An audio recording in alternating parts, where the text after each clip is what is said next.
Dahil ang ganda ng forward march lagi dito ni Lutfi at ni Kyrie, it's making it difficult for Onyx PH. King Kong sa likod. Aagaw ba?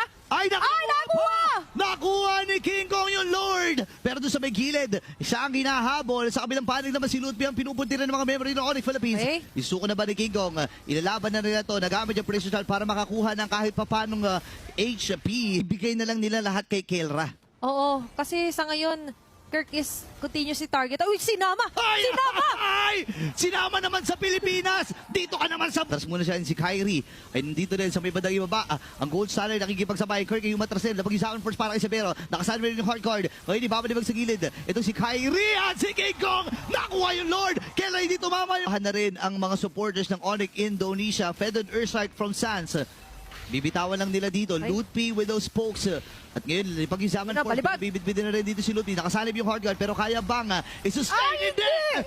Mamamaalam si Lutfi. Free hitting na naman. Ito si Kera. Ngayon, transition na sa may top lane. Mamadali. Tuloy lang yung mga paghampas ng mga sibat. Dito ni Kera, basag lahat ng base turrets.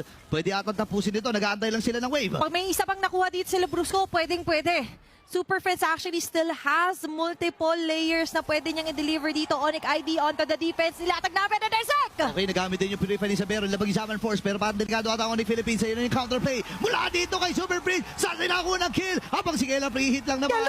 Yung base na ang kanyang tina-target.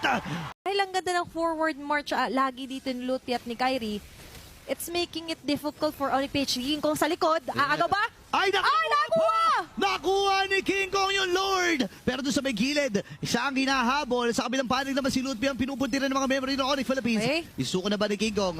Ilalaban na nila to. Nagamit yung precision shot para makakuha ng kahit papanong HP. Ibigay na lang nila lahat kay Kelra. Oo, kasi sa ngayon, Kirk is continuously target. Uy, sinama! Ay! Sinama! Ay! Sinama naman sa Pilipinas! Dito ka naman sa... Tras muna siya si Kyrie. Ay nandito din sa may bandang ibaba. Ang gold standard nakikipagsabay. Kirk yung matrasin. Napag-isakan first para kay Severo. Nakasan rin yung hard card. Ngayon ibabalik sa gilid. Ito si Kyrie at si King Kong. Nakuha yung Lord. Kailan hindi tumama yung... na rin ang mga supporters ng Onyx Indonesia. Fed on Earthsight from Sans. Bibitawan lang nila dito. Lutfi with those pokes. At ngayon, pag-isaman force, bibit-bitin na rin dito si Lutfi. Nakasalib yung hard guard, pero kaya bang isustain? Hindi! Mamamaalam si Lutfi. Free hitting na naman. Ito si Kera. Ngayon, transition na sa may top lane. Mamadali. Tuloy lang yung mga paghampas ng mga sibat. Dito ni Kera, basag lahat ng base turrets. Pwede atang tapusin ito. Nag-aantay lang sila ng wave. Pag may isa pang nakuha dito sila Brusco, pwedeng-pwede. Super Friends actually still has multiple layers na pwede niyang i-deliver dito. Onyx ID onto the defense. Nilatag namin na Dersek! Okay, nagamit din yung Purify ni Sabero. Labag-isaman force.